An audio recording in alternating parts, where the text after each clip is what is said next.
पिछले व्याख्यान में हमने मनुस्मृति के द्वितीय अध्याय में वर्णित अभिवादन विधि के विषय में अध्ययन किया। साथ ही आचार्य, उपाध्याय, गुरु और ऋत्विक के क्या लक्षण हैं और अवस्था की अपेक्षा ज्ञान के द्वारा जो वृद्धत्व है उसकी श्रेष्ठता के विषय में हमने वेदाभ्यास की श्रेष्ठता के विषय में अध्ययन किया। आज हम उपनयन संस्कार के पश्चात कि जिसका उपनयन संस्कार हो चुका है, तो उपनयन संस्कार संपन्न होने के पश्चात जो ब्रह्मचारी जो बालक है उसके क्या नियम हैं और किस प्रकार से उसे वेदाध्ययन करना चाहिए उसके विषय में हम अध्ययन करेंगे। तो मनुस्मृति के जो 173वां अध्याय है उसमें जो श्लोक है द्वितीय अध्याय के, उसमें कहा गया है कि क्रतोपनयनस्य अस्य व्रतादेशना इष्यते ब्रह्मणो ग्रहणम चैव क्रमेण विधि पूर्वकम। कि क्रतो उपनयनस्य कि जिसका उपनयन संस्कार हो चुका है, तो उपनयन संस्कार संपन्न होने के पश्चात जो द्विज कुमार है, जो बालक है, ब्रह्मचारी जो बालक है, उस बालक को व्रतादेशन कि संध्योपासना आदि जो व्रतों का जो पालन है, संध्योपासना आदि रूप जो नियम है, आचरण विधि है, उसको विधि पूर्वकम और विधि पूर्वक ब्रह्मण है ग्रहणम जो वेदाध्ययन है कि ऋग्वेद आदि जो है उनका ज्ञान प्राप्त करना। तो वेदाध्ययन जो है उसको इष्यते, वो वेदाध्ययन जो है इष्ट है। अर्थात वेदाध्ययन किसे करवाया जाए कि जिसका उपनयन संस्कार संपन्न हो चुका है, ऐसे द्विज कुमार के लिए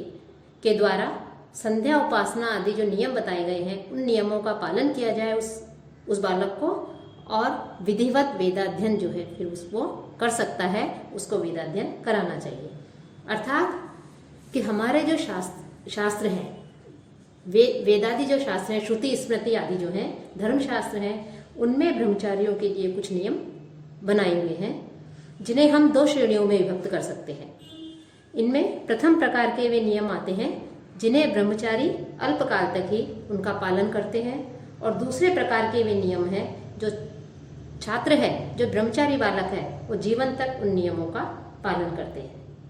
अतः इन नियमों के विषय में मनु ने जो ब्रह्मचारी के लिए जो बताए हैं नियम, उसे किस प्रकार के उपनयन के पश्चात नियमों का पालन करना चाहिए, उसमें अग्नि में समिधा डालना, भिक्षा मांगना, भूशयन, गुरु के लिए काम करना, प्रतिदिन स्नान करना, देव ऋषि और जो पितर हैं उन पितरों का तर्पण करना आदि जो है ये ब्रह्मचारियों के धर्म बताए गए हैं। और ये कार्य जो है जब वो शिक्षा प्राप्त कर रहा है तब उसे जो है ये नियमों का पालन अवश्य करना चाहिए। तो और कुछ नियम ऐसे होते हैं जो छात्र जीवन भर उन नियमों का पालन करता है। तो इस प्रकार से जो मनु जो जिसका उपनयन संस्कार हो चुका है उसके लिए कह रहे हैं कि उस ब्रह्मचारी बालक को यस्य विहितम चर्म यत् सूत्रम या च मेखला यो दंडो यच्च वसनम तत् अस्य व्रतेषु अपि। कि यस्य कि जिस ब्रह्मचारी का यत् चर्म कि जो चर्म बताया गया है, कि इसमें हम पिछले व्याख्यानों में अध्ययन कर चुके हैं कि उसे किस प्रकार के वस्त्र धारण करने चाहिए, किस प्रकार की मेखला को धारण करना चाहिए, किस प्रकार का उसका जो यज्ञोपवीत होता है, 1 लड़ वाला, 2 लड़ वाला, 3 लड़ वाला, किसका बना हुआ होना चाहिए, ब्राह्मण, क्षत्रिय, वैश्य तीनों ब्रह्मचारियों के लिए, उन सबको जो है उसे जिन भी व्रतों का वो पालन कर रहा है, व्रतों में भी जो है उनको उसे धारण करना चाहिए। कि जिसका उपनयन संस्कार हुआ है उस ब्रह्मचारी ने के लिए शास्त्रों में जो मेखला आदि, चर्म आदि, जो यज्ञोपवीत आदि, दंड और वस्त्र आदि जो उसके लिए विहित बताए गए हैं ब्राह्मण, क्षत्रिय, वैश्य आदि वर्ण के ब्रह्मचारियों के लिए, उन सभी को वो जिन भी व्रतों का पालन करे, कि जिन भी व्रतों को करे, अग्निष्टोम आदि करे, अनुष्ठान आदि कोई करे, तो उस समय भी उसे वही वेशभूषा जो है धारण करनी चाहिए। ऐसा मनु का और अन्य जो धर्मशास्त्रकार हैं उनका कहना है। साथ ही साथ महर्षि मनु का कहना है कि कुछ तपस्या को बढ़ाने वाले नियम होते हैं, कि तप को बढ़ाने वाले नियम होते हैं, और उन नियमों को बढ़ाने के लिए, नियमों का पालन करने के लिए जो है ब्रह्मचारी जो है बद्ध रहता है, उसे उन नियमों का पालन करना चाहिए। कि ब्रह्मचारी गुरु के यहाँ रहता हुआ अपने तप को बढ़ाने के लिए सबसे पहले तो जितेंद्रिय बने, अर्थात इंद्रियों का जो समूह है, जो 11 इंद्रियां बताई गई हैं, पिछले व्याख्यानों में भी हमने अध्ययन किया था कि 5 ज्ञानेंद्रियां, 5 कर्मेंद्रियां और 1 मन, इन सभी इंद्रियों के समूह को सम्यक रूप से नियंत्रित करें। इनके वशीभूत स्वयं नहीं हो, बल्कि इनको अपने वशीभूत रखे और इनको नियंत्रित करके, इन पर नियंत्रण करके ही ये जो नियम आदि बताए गए हैं, उन नियमों का ब्रह्मचारी बालक जो है वो पालन करे। अब क्या नियम है, उसके लिए कह रहे हैं कि नित्यम स्नात्वा शुचि ही कुर्यात् देव ऋषि पितृ तर्पणम देवताभ्य अर्चनम चैव समिताधनमेव चैव। कि नित्यम स्नात्वा शुचि ही, कि जो ब्रह्मचारी है वो नित्य ही स्नान आदि करके, शुचि ही पवित्र होकर के, कि जो ब्रह्मचारी बालक है वो नित्य अर्थात प्रतिदिन स्नान करे और पवित्र होकर के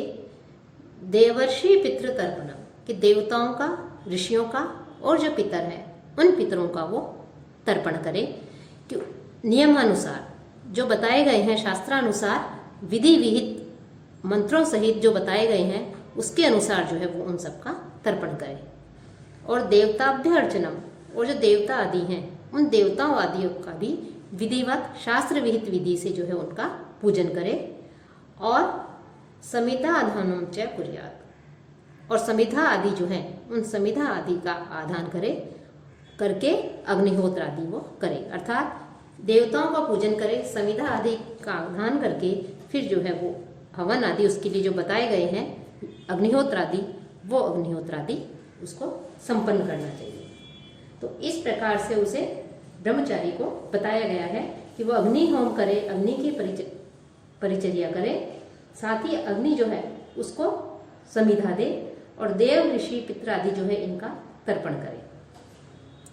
इसी क्रम में फिर महर्षि मनु ने जो ब्रह्मचारी है उसके लिए कुछ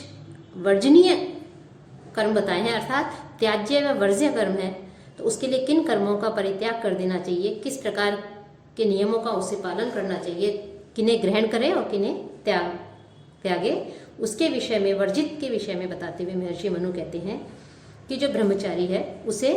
वर्जयेन मधु मांसम च गंधम माल्यम रसान स्त्री है शुक्तानि यानी सर्वाणी प्राणिनाम चैव हिंसनम। कि ब्रह्मचारी को, ब्रह्मचारी अर्थात वर्णिलिंगी, कि जो ब्रह्मचारी है उस ब्रह्मचारी को मधु अर्थात शहद आदि, मांस, गंधम सुगंधित वस्तुएं, माल्यम पुष्पों के हार आदि, रसाय रस आदि, कटु कषाय तिक्त आदि ये जो रस हैं वो, स्त्रियों, और यानी सर्वाणी शुक्तानी, और यानी सर्वाणी शुक्तानी, कि सभी जिन्हें हम थोड़ा सा कुछ दिन तक उनको भिगो करके पानी में रख के या किसी अन्य चीज में रख के सड़ा, एक कह सकते हैं कि थोड़ा सा उनको आर्द्र करके, सड़ा करके, जैसे सिरका आदि है, जो वस्तु तैयार होती है उन वस्तुओं का जो है उसे परित्याग कर देना चाहिए। साथ ही साथ कभी भी प्राणिनाम हिंसनम चैव वर्जयेत्, साथ ही किसी भी प्रकार के जो प्राणी हैं उन सभी प्राणियों की हिंसा का उसे परित्याग कर देना चाहिए, ताकि किसी भी प्राणी का वो वध नहीं करे, उसकी हिंसा नहीं करे। इन कर्मों को जो ब्रह्मचारी बालक है उसे नहीं करना चाहिए। साथ ही उपटन आदि है, आंखों में अंजन आदि लगाते हैं, उसको तैल मर्दन, छत्र आदि धारण करना, जूते धारण करना, काम क्रोध लोभ मोह इनके वशीभूत होकर के नृत्य करना, गीत वादन आदि, इन सब का परित्याग करने के लिए कहा है। साथ ही साथ जुआ आदि जो है, द्यूत की द्यूत क्रीड़ा से वो दूर रहे। झगड़े वगैरह जो हैं, लोग में जो कलह आदि है, उस कलह से, लोगों के साथ में कलह करना, दूसरों की निंदा करना, असत्य बोलना, स्त्रियों की ओर देखना पर और उनको प्राप्त करने की इच्छा करना, दूसरों का अपकार करना, इन सब चीज़ों को जो है उसे छोड़ देना चाहिए। और मैथुन आदि का भी उसके लिए, जो ब्रह्मचर्य अवस्था में जो बालक है उसके लिए निषेध कहा गया है। साथ ही ये तो उसके लिए निषेध बताए हैं, और यदि इन निषेधों को नहीं मान करके यदि कोई किसी व्रत का या किसी नियमों का पालन नहीं करता है और इनके वशीभूत हो जाता है तो उसके लिए उस प्रायश्चित का भी विधान बताया गया है। साथ ही क्या नित्य कर्म है, उसे क्या करना चाहिए, उसके जैसा कि हम पहले बता चुके हैं कि उनके लिए कुछ नियम बनाए हैं कि उसे प्रतिदिन कुछ कर्म करने हैं। तो वो कर्म किस प्रकार के हैं, उसके लिए कह रहे हैं कि जो ब्रह्मचारी है उस ब्रह्मचारी बालक को जलपूर्ण घड़ा, पुष्प, गोबर, मिट्टी और कुश इन्हें आवश्यकता के अनुसार लाने के लिए कहा गया है कि उतना ही लाए जितनी की उसके आवश्यकता है, अर्थात वो उन सब का संग्रह नहीं करे। संग्रह करने के लिए उन ब्रह्मचारी बालक को मना किया है कि संग्रह करने की इच्छा उसके मन में नहीं हो किसी वस्तु को, केवल उतनी ही वो उनको लेकर आए जितनी की आवश्यकता है। और भिक्षा जो है वो भी प्रतिदिन मांगे, कि ऐसा नहीं है भिक्षा आदि है, जल आदि है, पुष्प आदि, मिट्टी आदि, इन सबको ला करके इकट्ठा कर ले कि हम 2-3 दिन तक इनको कार्य में ले सकते हैं, ऐसा नहीं, बल्कि प्रतिदिन उसे इस प्रकार के ये कार्य करने चाहिए और प्रतिदिन जो है उसे भिक्षा के द्वारा अपना जीविकोपार्जन करना चाहिए। और भिक्षा के योग्य घर कौन से हैं, किस ग्रह से वो भिक्षा मांगे, तो उसके लिए महर्षि मनु कहते हैं कि जो वेद और यज्ञों से रहित नहीं है और अपने कर्मों से सावधान है, उन घरों से ब्रह्मचारी जो बालक है वो ब्रह्मचारी बालक पवित्र होकर के भिक्षा मांग करके लाए। अर्थात ब्रह्मचारी बालक प्रतिदिन तत्परता के साथ उन घरों से भिक्षा मांग करके लाए जिनमें वेदाभ्यास और यज्ञ संपादन होता है। साथ ही वो प्रतिदिन अपने जो वर्णाश्रम धर्म है, वर्णाश्रम जो कर्म है, उन कर्मों का वो पालन करता है। उन कर्मों का पालन करने में जो प्रशस्त है, ऐसे घरों से जो है जो ब्रह्मचारी बालक है उसे भिक्षा मांग करके लाना चाहिए। और ब्रह्मचारी बालक अर्थात ब्रह्मचारी बालक को ऐसे पुरुष या स्त्री से भी भिक्षा मांगनी चाहिए जो उससे निषेध नहीं करे, अर्थात उसे मना नहीं करे, और वहां से जो है वो भिक्षा लेकर के आए। और पिछले श्लोकों में महर्षि मनु ने बता दिया था कि भिक्षा के लिए जाते समय जब वो भिक्षा मांगे, भिक्षा याचना करे, तो भवत शब्द जो है उसका किस प्रकार से ब्राह्मण, क्षत्रिय, वैश्य को प्रयोग करना है उसके विषय में भी पिछले व्याख्यानों में बताया जा चुका है। अब भिक्षा के अयोग्य ग्रह कौन से हैं, अर्थात कहाँ से जो है भिक्षा याचना नहीं करनी चाहिए, कि गुरोह कुले न भिक्षेत न ज्ञाति कुल बंधुषु अलाभेतु अन्य गेहानाम पूर्वम पूर्वम विवर्जयेत। कि ब्रह्मचारी जो बालक है उसको अपने गुरु के कुल में, अर्थात अपने आचार्य के कुल में, गुरोह कुले न भिक्षेत, अपने आचार्य या गुरु के कुल में जो है उसे भिक्षा नहीं मांगनी चाहिए। ब्रह्मचारी बालक जो है वहां पर भिक्षा याचना नहीं करे। ज्ञाति कुल बंधुषु न भिक्षेत, कि जो अपने सगे संबंधी हैं, ज्ञाति कुल संबंधी हैं, सगोत्रियों के कुल हैं, अपने बंधु बांधव हैं, उनसे भी भिक्षा नहीं ले। अन्य गेहाम अलापे, अन्य गेहानाम, लेकिन यदि किसी अन्य घर से यदि भिक्षा प्राप्त नहीं हो, कि ये जो घर बताए गए हैं इन ग्रहों का तो निषेध करे, यहाँ से भिक्षा प्राप्त नहीं करे, ये भिक्षा के अयोग्य ग्रह हैं। लेकिन यदि कहीं अन्य से भिक्षा प्राप्त नहीं हो तो उसके लिए भी महर्षि मनु ने व्यवस्था की है। तो वो कहते हैं अन्य गेहानाम अलाभे, अर्थात यदि अन्य घरों से भिक्षा प्राप्त न हो तो इनमें से पूर्वम पूर्वम विवर्जयेत, पहले पहले घर को छोड़ देना चाहिए। अर्थात यहाँ अभिप्राय यह है कि उसमें भी यदि भिक्षा प्राप्त नहीं हो अन्य ग्रहों से तो सगोत्री कुल में जो है वो भिक्षा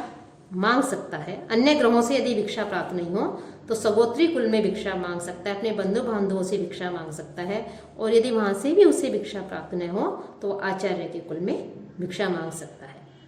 यहाँ साथ ही यहाँ पर जो है भिक्षाटन के अयोग्य स्थान के विकल्प के लिए भी दिए हुए हैं। उसके लिए कह रहे हैं कि पूर्वोक्त जन, अर्थात पहले कहे हुओं का यदि अभाव हो,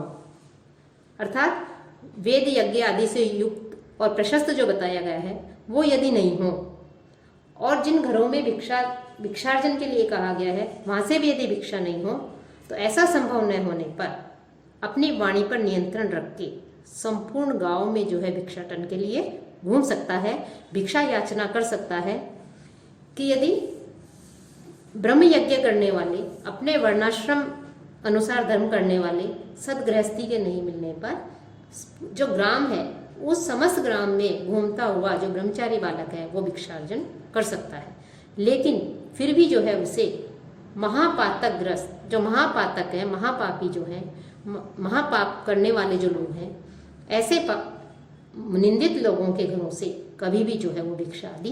ग्रहण करके वो नहीं लाए। और समिधा आदि के लिए उसके लिए कहा है तो समिधा ला करके जो है वो खुले स्थान पर ला करके रखे और आलस्य रहित होकर के सायं और प्रातः और सायं दोनों समय अग्नि में उसे हवन करना चाहिए।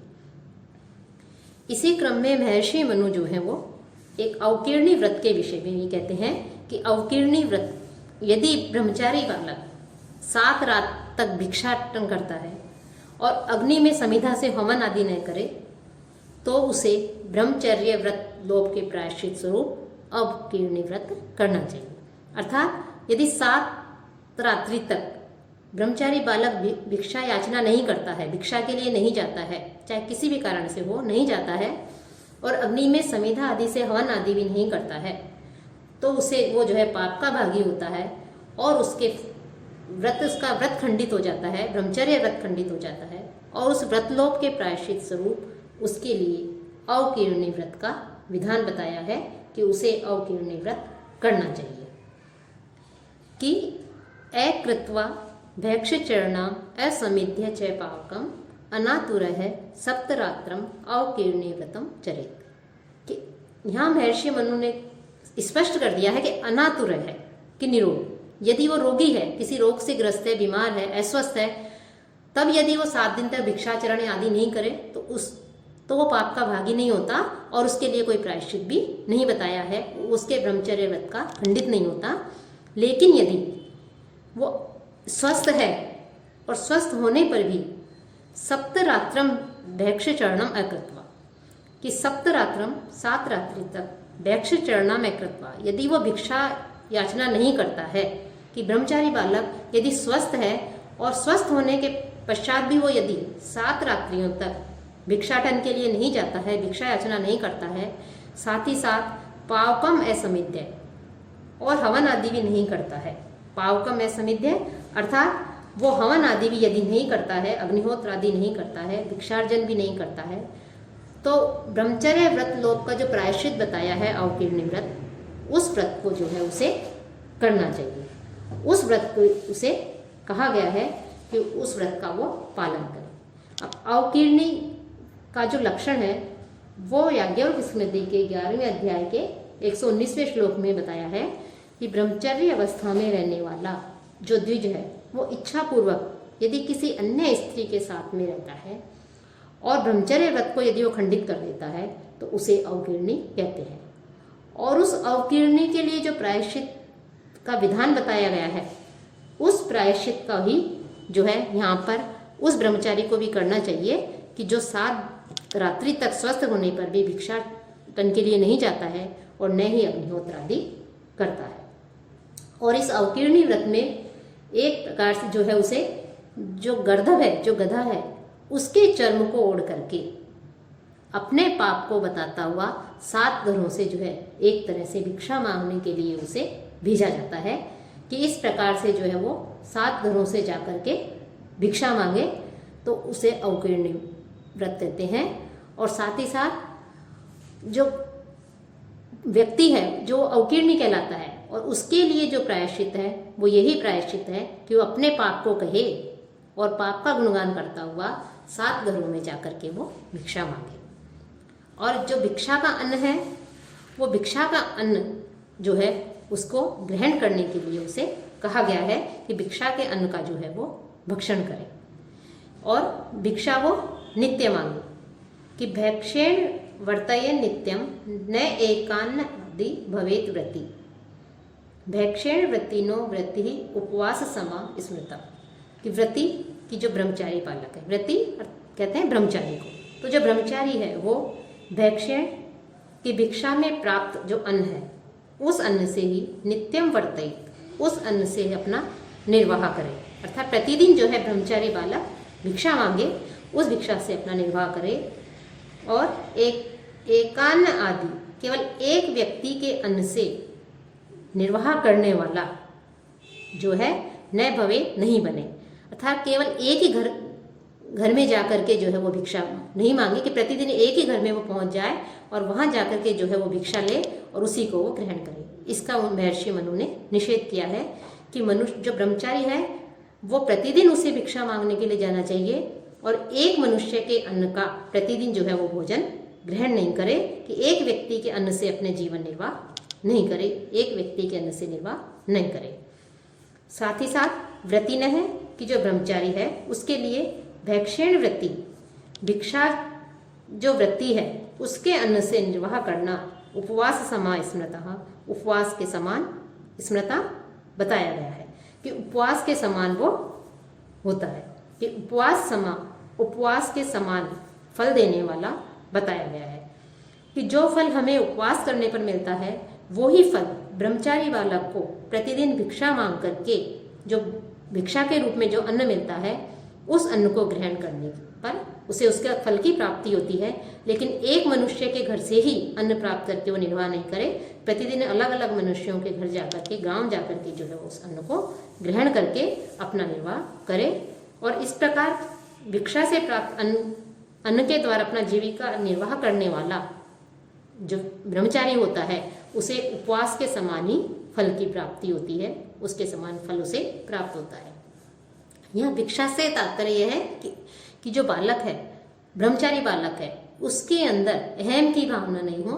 ऊंच नीच की भावना नहीं हो, कि भिक्षा को छोटा कार्य नहीं समझे, अपितु वो छोटे से छोटे कार्य को करके उसको करके भी प्रसन्नता का अनुभव करे, उसमें जो है जहां से भी मिले उसको ग्रहण करे, सब में समानता की भावना का विकास हो, सबको समान दृष्टि से देखे। इस प्रकार से जो है उसके लिए उन नियमों का विधान किया गया है। साथ ही ब्रह्मचारी जो बालक है वो देवताओं के कर्म करता हुआ, पितरों के कर्म करता हुआ, ऋषि आदि जो है उनके निमित्त कर्म करने वाला, अर्थात देव कर्म में यजमान के द्वारा निमंत्रित जो ब्रह्मचारी है, प्रार्थित जो ब्रह्मचारी है, वो ब्रह्मचर्य नियमानुसार यथेष्ट भोजन को करे और पितृ कार्य अर्थात श्राद्ध में निमंत्रित होने पर ऋषियों के तुल्य यथेष्ट भोजन को वो प्राप्त करे, तब भी जो है उसके ब्रह्मचर्य व्रत का लोप नहीं होता। अर्थात देव कार्य में यजमान यदि ब्रह्मचारी बालक को निमंत्रित करे और नियमानुसार यथेष्ट भोजन करे और श्राद्ध आदि पितृ कार्यों में निमंत्रित होने पर ऋषियों के समान यथेष्ट भोजन करके जो है वो ब्रह्मचर्य व्रत का पालन कर सकता है। इस प्रकार के भोजन को ग्रहण करने से उसके व्रत का लोप नहीं होता, ऐसा मनु ने और अन्य जो शास्त्रकार हुए हैं उन्होंने इसके विषय में कहा है कि उसका व्रत का लोप नहीं होता। साथ ही साथ यहाँ जो भिक्षा के लिए कहा गया है वो भिक्षा जो है वो जो ब्रह्मचारी जो है वो केवल अपने लिए ही नहीं मांगी जाती थी, ब्रह्मचारी भिक्षा ला करके अपने गुरु को समर्पित करता था और गुरु के आदेश से ही उसे ग्रहण करता था। गुरु की अनुपस्थिति में वह गुरु पत्नी या गुरु पुत्र को भी निवेदन करता है और यदि ऐसा नहीं मिले तो ज्ञानी पुरुषों के पास में, विद्वानों के पास, ब्राह्मणों के पास में जाकर के उन्हें अर्पित करता है और उन्हें से आज्ञा प्राप्त करके आदेशानुसार उस भोजन को फिर वो ग्रहण करता है। साथ ही गुरु की आज्ञा तक जो है उस गुरु की आज्ञा का पालन करने के लिए भी यहाँ पर महर्षि मनु ने कहा है कि जो ब्रह्मचारी बालक है वह शरीर, वाणी, ज्ञानेंद्रिय और मन इनको रोककर हाथों को जोड़े और गुरु के मुख को देखता हुआ जो है वो खड़ा रहे, अर्थात गुरु जो है उस गुरु के मुख को वो देखे कि शरीर, वाणी, बुद्धि, इंद्रिय और मन इन सबको नियंत्रित करके ब्रह्मचारी बालक जो है वो हाथ जोड़ करके गुरु के मुख की ओर देखता हुआ खड़ा रहे, अर्थात गुरु की आज्ञा के पालन के लिए कटिबद्ध हो, तटस्थ हो, वहाँ खड़ा स्थित रहे कि गुरु आज्ञा दें और गुरु से आज्ञा प्राप्त करके गुरु ने जो कार्य उन्हें उसे सौंपेंगे उस कार्य को जो है उसे पूर्ण करना है। तो इस प्रकार से जो गुरु की आज्ञा प्राप्त करने के लिए वो उसे कहा गया है। साथ ही ब्रह्मचारी जो है किस प्रकार से जो है गुरु के सामने जो है स्थित रहे, ब्रह्मचारी की क्या स्थिति हो गुरु अभिवादन में, कि ब्रह्मचारी सदैव उत्तरीय आदि से बाहर हाथों को निकाले हुए शिष्टाचार युक्त और सम्यक रीति से जो है अनुशासित होकर के रहे, अर्थात जो उसने वस्त्र ओढ़ रखा है उत्तरी है, उससे हाथों को बाहर निकाले, अच्छा श्रेष्ठ आचरण करे, शिष्टाचार युक्त आचरण करे, जितेंद्रिय रहे, अनुशासित रहे। और जब गुरु उस बालक को कहें कि बैठ जाओ, तब गुरु की आज्ञा प्राप्त करके ज्ञान प्राप्त करने के लिए, शिक्षा प्राप्त करने के लिए जो है गुरु के समीप आकर के बैठ जाए। साथ ही यहाँ पर जो ब्रह्मचारी बालक है उसके लिए कहें कि ब्रह्मचारी गुरु के समीप सदैव जो उसके लिए वस्त्र बताए गए हैं ऐसे वस्त्रों को वो धारण करे, और वस्त्रों को धारण करने के साथ ही कुछ कम भोजन को उसे ग्रहण करने वाला होना चाहिए। वस्त्र और वेशभूषा होने वाला होना चाहिए, सामान्य वेशभूषा वाला होना चाहिए। और जब गुरु शयन करें तो और गुरु के सोने के पश्चात ही स्वयं शयन करे, और गुरु के उठने से पहले ही शैया का वो परित्याग कर दे। साथ ही ब्रह्मचारी बालक जो है वो सोता हुआ, भोजन करता हुआ और खड़ा और दूसरी ओर मुख करके न तो गुरु की आज्ञा को स्वीकार करे, न ही गुरु से वार्तालाप करे। अर्थात गुरु से जब आज्ञा प्राप्त करे तो गुरु की आज्ञा प्राप्त करके गुरु से किस प्रकार से संभाषण करे, वार्तालाप करके, उसकी भी विधि महर्षि मनु ने बता रहे हैं कि जो ब्रह्मचारी जो बालक है उस ब्रह्मचारी बालक को सोते हुए, बैठे हुए, यदि कोई भोजन ग्रहण कर रहे हैं, खा रहे हैं तो भक्षण कर रहे हैं खाते हुए, और खड़े और दूसरी ओर मुख करके न तो गुरु की आज्ञा को स्वीकार करना चाहिए और न ही गुरु से उन्हें वार्तालाप करना चाहिए। अर्थात गुरु से वार्तालाप का भी कुछ विधि बताई गई है, कुछ नियम है, उसके अनुसार ही जो है गुरु से वार्तालाप करें। संभाषण विधि क्या है, गुरु से वार्तालाप की विधि क्या है, उसके लिए बताते हैं कि परांग मुखस्य अभिमुखो दूरस्थ इत्येत च अंतिकम प्रणम्य च शयनस्य निदेशे चैव तिष्ठतः। कि जो ब्रह्मचारी बालक है वो परांग मुखस्य अभिमुख है, कि ब्रह्मचारी बालक परांग मुख स्थित होने पर, अर्थात दूसरी तरफ मुंह कर रखा है गुरु ने, तो परांग मुख स्थित होने पर अभिमुख है, गुरु के सम्मुख जाए, गुरु के सामने जाए। अर्थात गुरु ने यदि प्रतिकूल मुख कर रखा है, दूसरी तरफ मुख कर रखा है, तो उस मुख के सामने ही स्थित नहीं होकर के, बल्कि गुरु के सामने जाकर के, गुरु के सम्मुख, उनका मुख उनके सामने हो, तो उनके सम्मुख जाकर के दूर स्थस्य, दूर पर खड़े होकर के, अंतिकम में और पास में जाकर के, कि दूर हो, यदि गुरु दूर हो। एक तो यहाँ महर्षि मनु ने बताया कि गुरु यदि दूसरी तरफ मुख कर रखा है, परांग मुख है, ऐसी स्थिति में स्थित होने पर ब्रह्मचारी बालक को उनके मुख के सामने जाना चाहिए, सम्मुख जाना चाहिए। दूसरा, यदि गुरु दूर स्थित हो, दूर खड़े हो, तो पास में जाकर के गुरु से संभाषण करें। शयानस्य, और यदि गुरु सो रहे हो तो निदेशे तिष्ठते, तो उनके निकट खड़े होकर के, कि यदि गुरु शयन कर रहे हो तो उनके निकट जो है खड़े होकर के तिष्ठत है, और यदि गुरु बैठे हों तो प्रणाम्य एव, तो गुरु से प्रणाम करके ही उनकी आज्ञा को ग्रहण करना चाहिए, सुनना चाहिए और उनके साथ संभाषण करना चाहिए। अर्थात यह संभाषण विधि सबसे मुख्य बताई गई है कि गुरु से किस प्रकार संभाषण करना चाहिए, कि आचार्य के या गुरु के परांगमुख स्थित होने पर, उनके सम्मुख जाकर, दूर खड़े होने पर, पास जाकर, उनके शयन करने पर, उनके निकट जाकर, उनके जागृत होने पर, और यदि वो बैठे हों तो प्रणाम करके ही उनकी आज्ञा का प्रतिश्रवण करना चाहिए और उनके साथ में संभाषण करना चाहिए। अब जो आसन है गुरु के सानिध्य में, गुरु के पास में जो शिष्य का आसन है वो किस प्रकार का आसन हो, कैसे गुरु को के सामने जो है शिष्य को बैठना चाहिए। नीचम शय्यासनम च सर्वदा गुरु सन्निधो गुरोः तु चक्षुः विषये न यथेष्ट आसनो भवेत्। कि गुरु सन्निधो, कि गुरु के सानिध्य में, अर्थात निवास करते समय, जो ब्रह्मचारी बालक है गुरु के पास में जो वो निवास कर रहा है, तो गुरु के सानिध्य में अस्य जो शिष्य है उसकी सर्वदा नीचम शय्यासनम च भवेत्, कि उन जो ब्रह्मचारी बालक की जो शैया है और जो आसन है वो नीचम भवे, हमेशा गुरु की अपेक्षा नीचे होना चाहिए। कि गुरु की अपेक्षा जो शिष्य है उसका शैया और आसन जो है वो नीचे होना चाहिए। गुरु चक्षु विषय, और गुरु की आंखों के सामने वह यथेष्ट आसन है, अपने इच्छा के अनुसार यथेष्ट अपने मनमाने स्वरूप में जो है न भवे, वो जो है नहीं बैठे। कि अपनी इच्छा के अनुसार गुरु की आंखों के सामने मनमाने ढंग से यथेष्ट अपने मनमाने रूप से आसन है न भवे, वह वहाँ पर नहीं बैठे, अर्थात आरामप्रद रूप में आरामप्रद ढंग से पैर फैला करके जो है वो गुरु के सामने इस प्रकार से नहीं बैठे। गुरु का आसन जो है वो ऊंचा हो और अपना नीचा हो, और इसी प्रकार से जो है गुरु के सामने बैठे। और जो ब्रह्मचारी बालक है उस ब्रह्मचारी बालक को आचार्य के परोक्ष में भी केवल उनके नाम का उच्चारण नहीं करना चाहिए, अर्थात कि गुरु के परोक्ष में भी, यदि अर्थात गुरु से नहीं देख रहे हैं, जब गुरु नहीं देख सकते हो ऐसी स्थिति में भी उनका केवल आदर सूचक जो है उन शब्दों से ही उनका नाम लेना चाहिए। श्री आदि आदर सूचक जो शब्द हैं इनसे रहित गुरु के अनुपस्थिति में भी उसे गुरु के नाम का नाम